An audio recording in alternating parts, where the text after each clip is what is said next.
Hey guys, Kelade here. Welcome to my Mythic Sisters of the Moon commentary video. For this fight, the talents that I take are right above my head. I'm taking Fresh Meat mainly just because I have the tier 20 set piece, and Fresh Meat does sim for me a little bit higher than Endless Rage does. And also, I was trying to proc Fresh Meat on this fight. Unfortunately, I've actually already recorded this entire video, but recently, yesterday actually, there was a hot fix to this fight where there are now going to be less ads that spawn in this fight.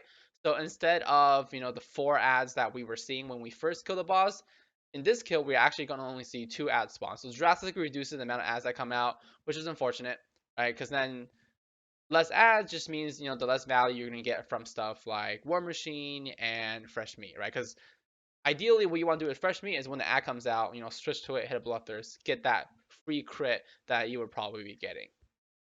But let's kind of talk about the mechanics that are kind of happening here. So I get this incorporeal shot on me. All you have to do with this shot is just take it, so that way the shot goes to the rest of your raid. It will split the damage, so you want as many people to be soaking that with you as possible. And also for DPS, you guys saw, when I jump into the fight, I just popped everything on pull. Treat this as kind of a pure single target fight, as you were just hitting a target dummy. So you almost want to just be using your cooldowns on pull, unless you're about to get hit by a mechanic. And the big mechanic here you guys are seeing, the floor phasing, will do AoE damage, and it will give everybody a stacking debuff that increases their damage taken from subsequent AoE damages there.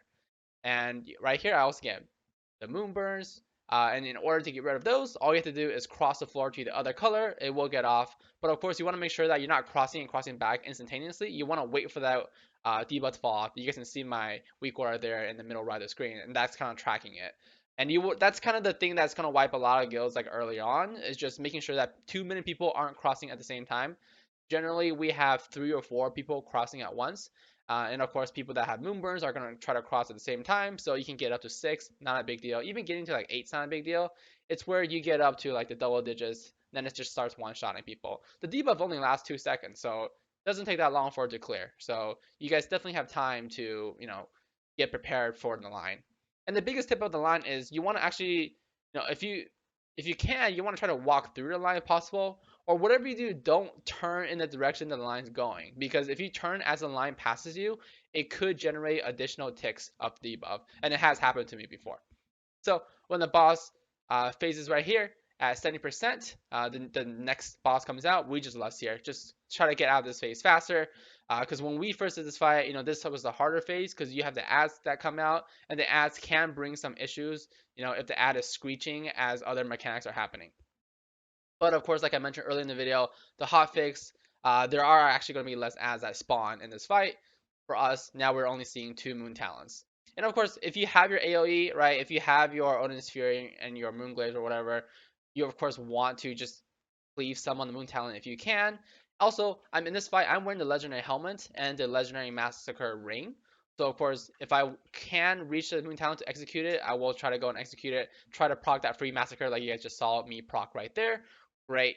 So essentially with Fresh Meat and Massacre Ring, I'm trying to DPS those ads from 100 to 80. I don't really care about DPSing my rest of the raid can kind of pat on those if they want. And then I'm going back to DPSing it while it's in execute phase, so that way I can finish it off. Also, when it's in execute phase, it's screeching at your tank, so you also want to kill it as fast as it anyway, so it's a great time for us to just go and execute it. Now, I make the mistake, so this is our first pull, right? We came into the fight this night and we one-shot it after the changes. So nobody had any idea what the ad spawn rate was going to be. You can see my cooldowns are all up. You can see in the bottom right of my screen, Avatar, Berserker, Odin's Fury, Battlecry, my Moonglaze are all up. I'm waiting for the next set of ads because when we first did the fight, the ad would have spawned by now. But I guess didn't have the patience to wait for it, and I just thought that the ad was just never gonna spawn. So I do finally pop my cooldowns after sitting on them for like 30 to a minute, 30 seconds to a minute, which is unfortunate. But luckily, I did finally use my cooldowns here, and you guys will see when the second Moon Talon does actually spawn, I will actually have my Battle Cry and Odin's Fury up again. So definitely don't save your cooldowns for anything for this fight. Really, just pop it as soon as you can. There's not really that many ads that are left on this fight. Of course, these big Moonglaze that you're just seeing, you just want to dodge them as much as you can, especially because I'm not wearing Pride Ads on this fight. A lot of people do wear Pride Ads on this fight. I decided not to because during our progression kill, we actually wiped a raid just because we didn't have enough execute damage, and we just kind of got overwhelmed in phase 3 with the mechanics and how many people were dead. So I put on the Massacre Ring to get through that execute phase faster. Also, it makes phase 3 a little bit easier because you can just focus only on executing with the Massacre Ring, which is much easier rotation, and you can just focus on the mechanics that are out there. So once again, like I mentioned, all right, come to the ad so I can try to get some Massacre procs. Got a Massacre proc there, great. Now I can go back onto the boss. And that's actually all the ads that we're going to see for the rest of the fight. And you guys can see right there, right here, I have this debuff. What you do with this debuff, it's like Moon Glare or something. You just have to get outside and try to drop those circles as far out as you can.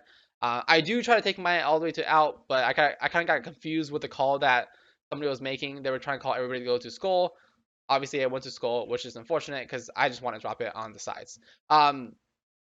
So that Moonglade you guys saw right there, that's supposed to be a ranged only mechanic, but either it's a bug or maybe that's just the way Blizzard intended it. If a melee goes ranged, like away from the actual boss, and you're like, clearing your moonburns or anything, that Moonglade can actually target you. So obviously, if you get it, just try to get it out of your melee. Don't try to cleave the rest of the melee. So you guys can see, I walked out just so our melee doesn't get cleaved by that glaive. Because if you get hit by that glaive twice, you can just die. So you definitely want to bring that out of melee if you ever do get it. So in Corporal Shot here, unfortunately, our Shaman here didn't realize how to deal with the mechanic. But I don't know why, but this fight is so easy now that even though she didn't soak anybody with the Incorporeal Shot, and I think we end up with like 2 to 3 casualties, we were still able to do the fight. Yeah, I don't exactly know what it is. Maybe just the owls not being here makes this fight so much easier, but we actually do make a lot of mistakes on this fight, but there actually is a lot of leeway to make the mistakes now and see all those things that are happening, and we're still able to get the boss down. Now that we're finally getting to execute phase, you guys can see we're going to get to a lot of stacks with the execute ring, or the Massacre ring, should I say, which is good because as far as our DPS on this fight, I did not do that well because I was holding my cooldowns for so long for the ads. Another thing for the mechanics that are coming out is you guys can see like the volleys. You can see like it just disappeared, but there's circles where the volley comes down, right? And that's just going to target a ranged. So you just want to make sure your range aren't stacking up in melee when they don't need to, right? Because if they drop those kind of raining arrow circles on the ground, it's really going to cut the amount of space that you have. And especially if they drop it in the middle of the room, then it's going to really hurt your group's ability to dodge glaive just because you have less space to run around to move with. And also, to touch back onto the other circles that you guys drop with the debuff, those circles will silence everybody that's in it, and that's why you want to not place them, anywhere near the center. You want to place them as far out as possible. Now, I didn't get this mechanic on this fight, but I do want to touch it on here really quickly, is rapid shots. The bosses will just occasionally target a member, and they'll do a rapid shot, which just does massive damage to that one person, any member in a raid. And if that goes on you, then you definitely want to make sure that you are using your enraged regen during that. Because if your healers don't react fast enough, you will die really, really quick. If you're not wearing Pride Ass, you're pretty much dead in like 2-3 seconds. So you definitely want to be on top of that. If you get that on you, feel free to use your enraged regen, and that's generally where you're going to use it on. The other place that you can use enraged regen is if you get hit by a glaives. If you get hit by one glaives, just pop it, heal yourself up, because if you get hit by a second glaives without getting healed to full, you will die on this fight. We get pretty close to the fight. I mean, this is almost the ideal situation for execute. Have like 4 DPS die on the fight so you can get more stacks. And I think I reached 50 stacks, and I think she dies in 1 or 2 more executes. Yeah, 1 more execute. That's pretty much it for this fight. DPSing wise is a pretty straightforward fight. All you have to worry about is just kind of the mechanics that are happening. And once you guys are familiar with the mechanics, this fight becomes very simple. And that's it for this video. Let me know what you guys think about this fight down in the comments below. As always, feel free to subscribe to see more content. See ya.